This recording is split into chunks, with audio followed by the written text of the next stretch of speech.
രാധാകൃഷ്ണൻ സർദാർ പട്ടേലിൻ്റെ 150-ാം ജന്മവാർഷികം നമ്മൾ ആചരിച്ചുകൊണ്ടിരിക്കുകയാണ്. കുറേ കാലം പട്ടേലിനെ പറ്റി ആരും ഒന്നും പറയുന്നുണ്ടായിരുന്നില്ല. കാരണം കോൺഗ്രസ് ഭരണമായിരുന്നു. നെഹ്റുവിന് പട്ടേലിനെ ഇഷ്ടമായിരുന്നില്ല. ഈ നെഹ്റുവിനെ പോലെ തന്നെ ഇംഗ്ലണ്ടിൽ പഠിച്ച ആളാണ്, ബാരിസ്റ്ററാണ് പട്ടേൽ. പക്ഷെ അദ്ദേഹം ഞാൻ ഇംഗ്ലീഷുകാരനാണെന്ന് പറഞ്ഞിരുന്നില്ല. അദ്ദേഹം നമ്മുടെ പൈതൃകത്തിലും നമ്മുടെ സംസ്കാരത്തിലും ഒക്കെ ജീവിച്ച് ഈ മണ്ണിൽ തന്നെ കാലുകുത്തി നിന്ന ആളാണ് പട്ടേൽ. അപ്പോൾ ഈ വർഗീസ് കുര്യൻ, അമുൽ കുര്യൻ എന്ന് പറയുമല്ലോ, അമുലിനെ ഈ ഇന്നത്തെ നിലയിലൊക്കെ വളർത്തിയെടുത്ത മലയാളി. അപ്പോൾ വർഗീസ് കുര്യൻ്റെ ഒരു ആത്മകഥ I too had a dream, എനിക്കും ഒരു സ്വപ്നമുണ്ടായിരുന്നു എന്ന് പറഞ്ഞ ആത്മകഥയിൽ സർദാർ പട്ടേലിൻ്റെ മകൾ മണിബെൻ പട്ടേലിനെ ഓർക്കുന്ന ഭാഗമുണ്ട്. അതിൻ്റെ അകത്ത് പേജ് 37-39. അദ്ദേഹം ഓർക്കുന്നത് എന്താണെന്ന് വെച്ച് കഴിഞ്ഞാൽ, സർദാർ പട്ടേലിൻ്റെ മകൾ മണിബെൻ പട്ടേൽ അവസാന കാലത്തൊക്കെ ഈ എന്താ പറയുക, ആലംബഹീനയായിട്ടും അനാഥമായ ജീവിതത്തിലും ഒറ്റയ്ക്കും ഒക്കെ കഴിഞ്ഞിരുന്ന, കോൺഗ്രസ്സുകാരൊന്നും സഹായിക്കാനില്ലാതെ കഴിഞ്ഞിരുന്ന കാര്യം അദ്ദേഹത്തിന്, വർഗീസ് കുര്യനും മണിബെൻ പട്ടേലിനെ നേരിട്ട് അറിയാമായിരുന്നു.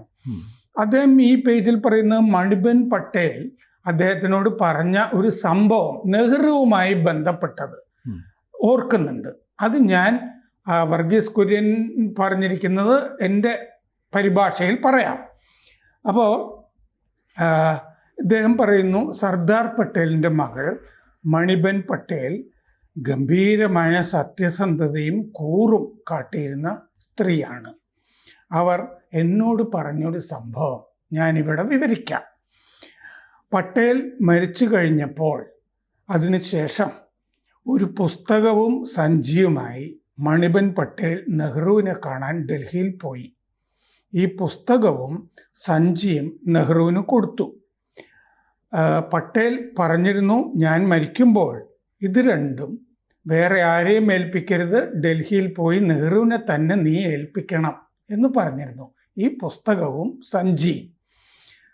ആ സഞ്ചിയിൽ 35 ലക്ഷം രൂപ ഉണ്ടായിരുന്നു.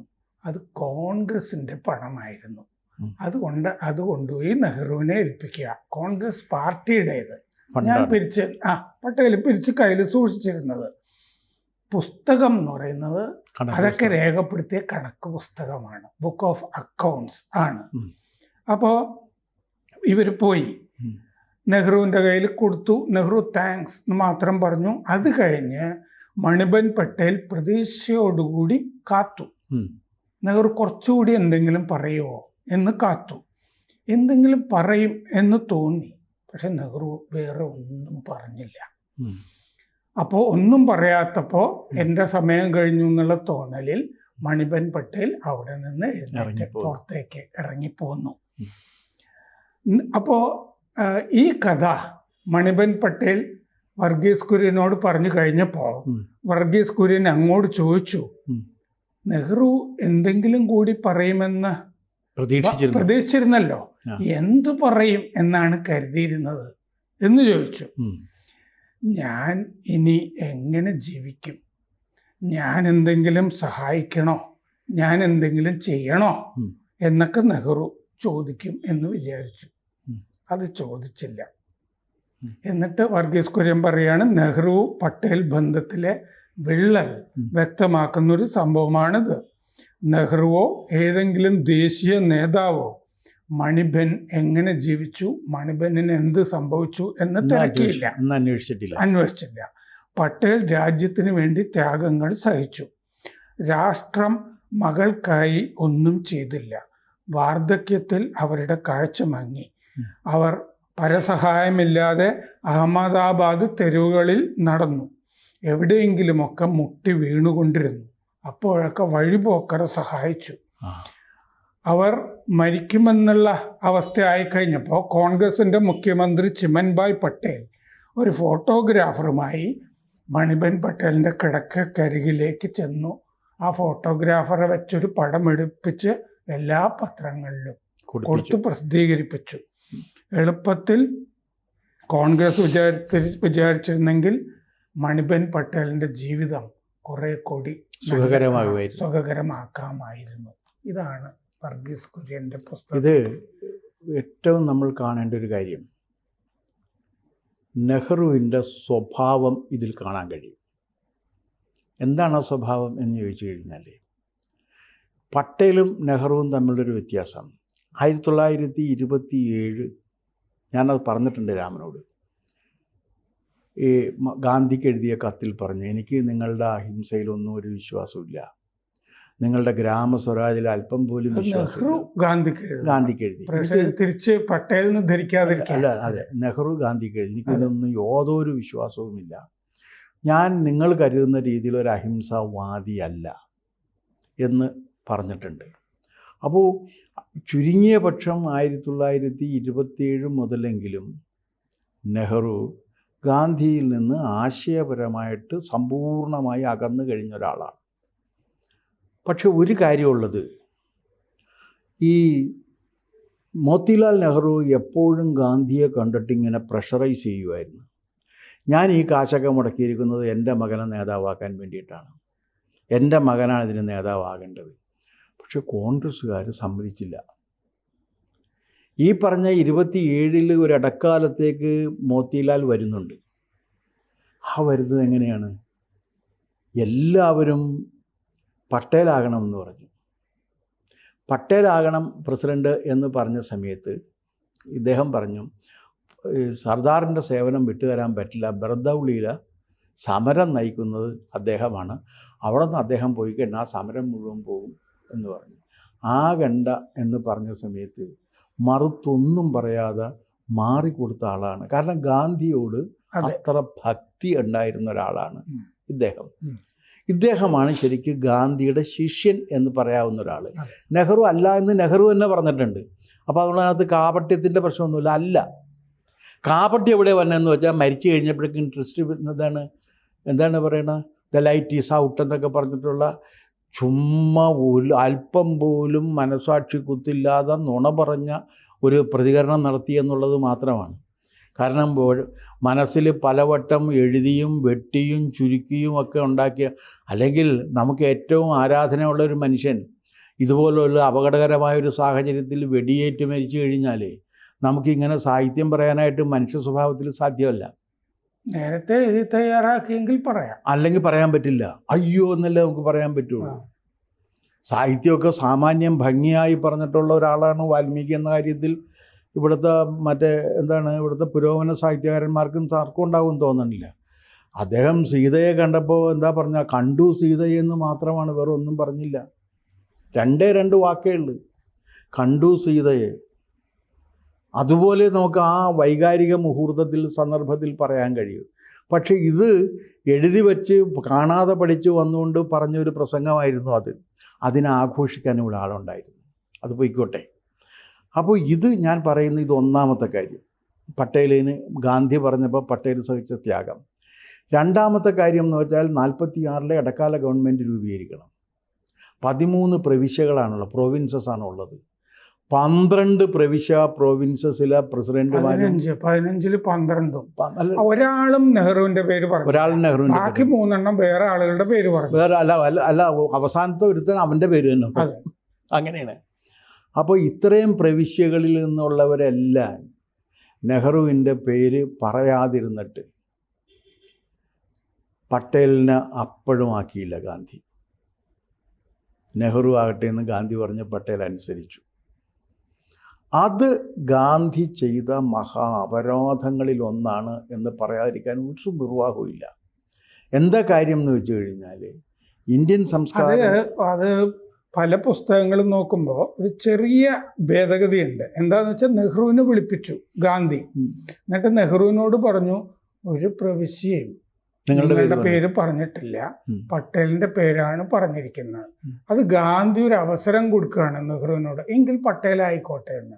പക്ഷെ നെഹ്റു ഒരു അക്ഷരം പോലും പറഞ്ഞില്ല. അല്ല, എനിക്ക് ആകണമെന്ന് തന്നെ പറഞ്ഞു, ആകണം എന്ന് തന്നെ പറഞ്ഞു. അല്ലാണ്ട് ഇതല്ല പിടിച്ചു മേടിക്കണേ ഇത്. അത് കാരണം അത് 3 കാര്യം കൊണ്ട് അത് ജനാധിപത്യം. എന്നിട്ട് നാമനിർദ്ദേശ പത്രിക ഞാൻ പ്രസിഡന്റ് സ്ഥാനത്തേക്കുള്ള നാമനിർദ്ദേശ പത്രിക ഞാൻ പിൻവലിക്കുന്നു എന്ന് JB കൃപലാനി എഴുതിയിട്ട് ഒപ്പിടിക്കുക പട്ടേലിനെ കൊണ്ട്. അത് പോയിക്കോട്ടെ, അതവിടെ. ഇത് കൂടാതെ എന്തെല്ലാം, ജനാധിപത്യത്തിൽ വിശ്വാസമുള്ള ഒരാൾക്കാണെങ്കിൽ എൻ്റെ പേര് ആരും നിർദ്ദേശിച്ചിട്ടില്ലാത്ത സാഹചര്യത്തിൽ ഞാൻ ആ സ്ഥാനത്തിരിക്കുന്നത് ജനാധിപത്യ മര്യാദയ്ക്ക് വിരുദ്ധമാണെന്ന് ആരായാലും പറയുമല്ലോ. അതെ രാധാകൃഷ്ണൻ, പക്ഷേ 1946 കോൺഗ്രസിൻ്റെ പ്രസിഡന്റ് ആകുന്ന ആള് സ്വാഭാവികമായും പ്രധാനമന്ത്രിയാകുമായിരുന്നു. അപ്പോൾ പിന്നെ നെഹ്റു സമ്മതിക്കുമോ? അല്ല, ഞാൻ ചോദിക്കുന്നത് ഈ 15 പേരിൽ ഒരാൾ പോലും എൻ്റെ പേര് പറഞ്ഞില്ല. രാധാകൃഷ്ണൻ പറയുന്നത് ജനാധിപത്യ ബോധമുള്ള ആളെന്നല്ലേ? അത് നെഹ്റു കുടുംബത്തിൽ ഇല്ലല്ലോ. അതുണ്ടായിരുന്നില്ല എന്നാണ് ഞാനീ പറഞ്ഞു വരുന്നത്. നെഹ്റുവിൽ ഒരിക്കലും ഒരു ജനാധിപത്യവാദി ഉണ്ടായിരുന്നിട്ടേയില്ല, ഒരിക്കലും ഇല്ല. കാരണം അങ്ങനെ ഒരു ജനാധിപത്യ ബോധം ഉണ്ടായിരുന്നെങ്കിൽ ആരും പറയാത്ത, ആരും നിർദ്ദേശിക്കാത്ത ഒരു പദവിയിൽ ഞാൻ ഇരിക്കില്ല എന്ന് പറയണമായിരുന്നു. അത് പറഞ്ഞില്ല. അത് കഴിഞ്ഞതിന് ശേഷം ഈ വംശാധിപത്യം എന്ന് ഇപ്പോൾ തരൂരൊക്കെ പറഞ്ഞു കിടക്കുന്നില്ലേ, അതിൻ്റെ തുടക്കം കുറിച്ചത് നെഹ്റുവാണ്. തുടക്കം മോത്തിലാലാണെന്നും പറയാം. മോത്തിലാൽ ഹാരോയിൽ ഇയാൾ പഠിക്കുന്ന സമയത്ത് മോത്തിലാൽ ഉണ്ട്. അല്ല, കേക്ക്, ഞാനത് കത്ത് പറഞ്ഞുതരാം. ഹാരോയിൽ ഇയാൾ പഠിച്ചിരിക്കുന്ന സമയത്ത് ഒരു കത്തെഴുതി, നെഹ്റു വംശത്തിൻ്റെ സ്ഥാപകൻ ഞാനാണെന്ന്. എൻ്റെ തർജ്ജമയാണ്. അല്പം പോലും അഹന്തയില്ലാതെ ഞാൻ അവകാശപ്പെടുന്നു. പകരം ഈ അടിത്തറയിൽ ഒരു മഹാസൗധം പടുത്തുയർത്താനുള്ള ഉത്തരവാദിത്വം ഞാൻ നിന്നെ ഏൽപ്പിക്കുന്നു. എങ്ങനെയാണ് പടുത്തുയർത്തിയതെന്നറിയാമോ? അതിലാണ് ഇയാളുടെ കാപട്യം മുഴുവനും തെളിയുന്നത്. അതെവിടെയാണെന്ന് വെച്ച് കഴിഞ്ഞാൽ, ഗാന്ധി നാമം അടിച്ചു മാറ്റി മകളുടെ പേരിൻ്റെ കൂടെ ചേർത്തു എന്നുള്ളതാണ്. ഈ മറ്റേ എന്താണ് അദ്ദേഹത്തിൻ്റെ പേര്, ഇത് ഫിറോസ് ഗാന്ധിയാണ്, ഗാന്ധി അല്ല എന്നറിയാവുന്ന ആളാണല്ലോ ജവഹർലാൽ നെഹ്റു. കാരണം അദ്ദേഹത്തിൻ്റെ സകല ഡീറ്റെയിൽസോടെ ഉണ്ടായിരുന്നല്ലോ. അദ്ദേഹത്തിൻ്റെ മരുമകനുമല്ലേ. പക്ഷേ മകളുടെ പേരിൻ്റെ കൂടെ ഈ ഗാന്ധി അടിച്ചു മാറ്റിയെടുത്തു. അങ്ങനെ ഈ മകളുടെ പേരിൻ്റെ കൂടെ ഗാന്ധി അടിച്ചു മാറ്റിയെടുത്തിട്ട് ഗാന്ധിയൻ ലെഗസി മോഷ്ടിച്ചെടുക്കുകയാണ് ചെയ്തത്. മോഷ്ടാവാണ്. അതിന് കൂട്ടുനിന്നത് ജവഹർലാൽ നെഹ്റുവാണ്. അങ്ങനെ ഒരിക്കലും ഒരു ജനാധിപത്യ ബോധമുള്ള മനുഷ്യനായിരുന്നേയില്ല. പിന്നെ എന്താണെന്ന് വെച്ചാൽ, ഇവിടെ ഈ ശങ്കർ എന്നൊക്കെ പറഞ്ഞിട്ട് ചില കക്ഷികളൊക്കെ ഉണ്ടല്ലോ, ചില കാർട്ടൂണിസ്റ്റുകൾ, അവരെ കാണുമ്പോഴേക്കും ഹൗ ആർ യു എന്ന് ചോദിച്ചിട്ട് ഒരു കാപ്പി കൊടുത്തു കഴിഞ്ഞാൽ അവർ വളരെ ഹാപ്പിയാണ്. കാരണം പ്രധാനമന്ത്രി എന്നെ കണ്ട് വിഷ് ചെയ്തു എന്നൊക്കെ പറയുന്നത് മഹത്തായ കാര്യമായിട്ട് കരുതുന്നതുകൊണ്ട് അവരിങ്ങനെ ഇയാളുടെ അപദാനങ്ങൾ ഇങ്ങനെ പ്രകീർത്തിച്ചു കൊണ്ടിരുന്നു. ആ അപദാനങ്ങളാണ് എന്ന് തിരിച്ചറിയാതെ കേരളത്തിലുള്ളവരും പറഞ്ഞുകൊണ്ടിരിക്കും. ഇപ്പോൾ പോലും കാർട്ടൂണിനെ കുറിച്ച് എഴുതുന്ന സമയത്ത് ഈ ശങ്കറിനെ കുറിച്ച് ഇത് എഴുതാറുണ്ട്. ശങ്കർ വലിയ കാർട്ടൂണിസ്റ്റാണ്, ആകാതിരിക്കുക ചെയ്യട്ടെ. പക്ഷേ ഈ കാർട്ടൂൺ എന്നൊക്കെ പറയുന്ന ഒരു കലാരൂപത്തിനൊക്കെ വല്ലാത്ത പരിമിതിയുണ്ട്. ഡോണ്ട് സ്പെയർ മീ ശങ്കർ എന്ന് പറഞ്ഞതിൻ്റെ അർത്ഥം എന്താ രാധാകൃഷ്ണ? നിങ്ങൾ ഇടയ്ക്കിടയ്ക്ക് എന്നെ വരച്ച് എന്നെ പ്രചരിപ്പിക്കണം എന്നാണ് പറഞ്ഞത്. അതിനവരെന്ത് ചെയ്യുമെന്ന് വെച്ചാൽ, എന്നെ വിമർശിക്കാതിരിക്കരുത് എന്ന് ആക്കി മാറ്റി. അതൊക്കെ ഇവരുടെ വ്യാഖ്യാനമാണ്. പിന്നെ അന്ന് ഇതിന് വേറൊരു ഗുണം കിട്ടിയത് എന്താണെന്ന് വെച്ചാൽ, ഈ നെഹ്റു സോവിയറ്റ് യൂണിയൻ്റെ അടിമയായിരുന്നു. അത് ചാരനും ഒക്കെ ആയിരുന്നു. അപ്പോൾ ഈ സോവിയറ്റ് യൂണിയൻ്റെ ഇതിൽ കമ്മ്യൂണിസ്റ്റുകാരുടെ മുഴുവൻ ഇത് കിട്ടി. അത് കാരണം നെഹ്റുവിൻ്റെ ജനാധിപത്യ ബോധത്തെക്കുറിച്ച് എല്ലാ കമ്മ്യൂണിസ്റ്റുകാർക്കും 2 പാരഗ്രാഫ് എഴുതി വെക്കേണ്ടി വന്നു. നെഹ്റുവിൻ്റെ ജനാധിപത്യ ബോധത്തെ പ്രശംസിച്ചിട്ടുണ്ട് ആര്? EMS. EMSനെ പിരിച്ചുവിട്ടതാണ്. അതെ. അല്ല, PC ജോഷി പക്ഷെ അവരുടെ വേറൊരു ചാരനാണല്ലോ, അന്നത്തെ ജനറൽ സെക്രട്ടറി. അതെ, നമ്മൾ ഈ ചരിത്രം പഠിപ്പിക്കുകയൊക്കെ ചെയ്യുന്ന സമയത്ത് നമുക്ക് പറ്റുന്നൊരു പ്രശ്നം എന്താണെന്ന് വെച്ച് കഴിഞ്ഞാൽ, ഇപ്പോൾ സവർക്കറുടെ കാര്യം വരുമ്പോൾ എന്തു പറയും? സവർക്കറുടെ ത്യാഗത്തെ മാറ്റിവെക്കും. സവർക്കറോളം ത്യാഗം സഹിച്ചിട്ടുള്ള സ്വാതന്ത്ര്യ സമര സേനാനികൾ വളരെ കുറവാണ്. ഗാന്ധി പോലും അത്രയൊന്നും സഹിച്ചിട്ടില്ല. നെഹ്റുവിൻ്റെ കാര്യം പറയാനുമില്ല. നെഹ്റു ജയിലിൽ കിടന്നെന്ന് പറഞ്ഞു കഴിഞ്ഞാൽ മറ്റേ ടൂറിസ്റ്റ് വിസയിൽ സഞ്ചരിക്കാൻ പോയെന്നുള്ള പോലുള്ള ഒരു സംഗതിയാണ്, അല്ലാണ്ട് വേറെ ഒന്നുമല്ല. പക്ഷേ പട്ടേൽ അങ്ങനെയല്ല. ആൻഡമാൻ നിക്കോബർ സാവർക്കർ അങ്ങനെയല്ല. കാരണം ആൻഡമാൻ നിക്കോബർ ഐലൻഡിലെ ആ ജയിലിൽ കഴിഞ്ഞൊരു മനുഷ്യനാണ്. ഈ ഒരു ക്രെഡിറ്റ് ഇവർക്ക് കൊടുക്കില്ല. അപ്പം ഞാൻ തിരിച്ചൊന്ന് ചോദിക്കട്ടെ, EMS വലിയ സംഭാവനയുണ്ട്, സ്വാതന്ത്ര്യ സമരത്തിൽ പങ്കെടുത്തിട്ടുണ്ട്. പക്ഷേ 42 ബ്രിട്ടീഷുകാർക്ക് സ്വാതന്ത്ര്യ സമരത്തെ ഒറ്റുകൊടുത്ത് കാശ് വാങ്ങിയെന്നൊരു പാരമ്പര്യം കൂടിയുണ്ട്. അതെന്താ പറയാത്തത്? നെഹ്റുവിൻ്റെ ചരിത്രം പൊലിപ്പിച്ച് പറഞ്ഞ് ചരിത്രകാരന്മാരായവരാണ് ഇവിടെ ഉള്ളവർ മിക്കവാറും പേര്. അതാണ് അതിൻ്റെ സംഗതി. ഒരു എഴുത്തുകാരി ഇപ്പം ലേറ്റസ്റ്റായിട്ട് ഞാൻ അറിഞ്ഞത് മറ്റെന്താണ്, പ്രിയങ്കയുടെ പോലും ജീവചരിത്രം എഴുതി വെച്ചു എന്നാണ് പറയണത്. കഠിനമാണ്, കഠിനം എന്നേ വിശേഷിപ്പിക്കാൻ പറ്റൂ. കാരണം കുടുംബാധിപത്യത്തോടുള്ള ഈ ഒരു അടിമത്വം, ആ അടിമത്വം വെച്ചുകൊണ്ട് നിങ്ങൾക്ക് എന്ത് പുരോഗതി പറയാൻ കഴിയും? ആ അടിമത്വത്തിനും അടിത്തറയിട്ട ആൾ നെഹ്റുവാണ്. എന്ന് മാത്രവുമല്ല, ഇന്ത്യ വിരുദ്ധമായ സമീപനമെടുക്കുകയും ആ സമീപനത്തിൻ്റെ അടിസ്ഥാനത്തിൽ ഈ രാജ്യത്തെ ശിഥിലമാക്കുന്നതിന് വേണ്ടിയുള്ള പ്രവർത്തനങ്ങളിൽ ഏർപ്പെട്ടവരിലെ മുൻപൻ നെഹ്റു തന്നെയാണ്. കാരണം വിദ്യാഭ്യാസ രംഗം വഷളാക്കിയെടുത്തില്ലേ? പട്ടേല് പലതവണ രാജിവെക്കാൻ ഉദ്ദേശിക്കുകയും എഴുതി കൊടുക്കുകയും ഒക്കെ ചെയ്തതാണ്. ഗാന്ധിയാണ് ആ സമയത്തൊക്കെ ഇത് തടഞ്ഞുകൊണ്ടിരുന്നത്. അത്രയും അടുപ്പമാണ് നെഹ്റുവുമായിട്ട് പട്ടേലിനുണ്ടായിരുന്നത്. അല്ല, അതിൻ്റെ MKK നായരുടെ ആത്മകഥയിൽ പട്ടേൽ മരിച്ചു കഴിഞ്ഞിട്ട് ബോംബെയിൽ പോകാൻ ലീവ് കൊടുത്തില്ല എന്ന് എഴുതി വെച്ചിട്ടുണ്ട്. പിന്നെ പട്ടേലിന്റെ പ്രതിമ സ്ഥാപിക്കണം എന്ന് പറഞ്ഞപ്പോൾ ഏതോ ഒരു ഡൽഹിയിൽ മൂലയെ കൊണ്ടുപോയി സ്ഥാപിക്കാൻ നിർദ്ദേശിച്ചു. അല്ലെന്നില്ല, മരിച്ച ആളുടെ ആ ശവദാഹത്തിൽ പങ്കെടുക്കാൻ വേണ്ടിയും പട്ടേലിനോടൊപ്പം പ്രവൃത്തിയെടുത്തിട്ടുള്ള ഒരു ഉദ്യോഗസ്ഥൻ, അന്ന് അയാൾ ഒരുപക്ഷെ വലിയ ഉദ്യോഗസ്ഥനല്ല, ഒരു മിഡിൽ ലെവൽ ഉദ്യോഗസ്ഥൻ, തനിക്കവിടെ പോകണം എന്ന് പറഞ്ഞ സമയത്ത് ലീവ് കൊടുത്തില്ല, ലീവ് സാങ്ഷൻ ആക്കരുതെന്ന് നിർദ്ദേശം കൊടുത്തു. ആ നിർദ്ദേശത്തെ മറികടന്നുകൊണ്ടാണ് അവർ 10 പേര് അന്ന് അവിടെ പോയത്.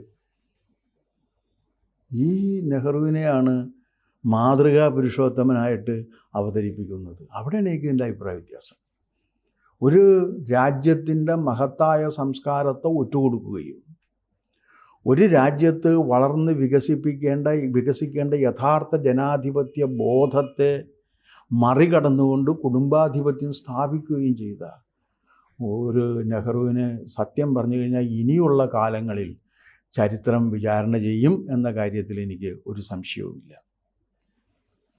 കൂടുതൽ വാർത്തകളും വിശേഷങ്ങളും നിങ്ങളിലേക്ക് എത്താൻ ABC മലയാളം സബ്സ്ക്രൈബ് ചെയ്യുക, ബെൽ ബട്ടണും അമർത്തുക.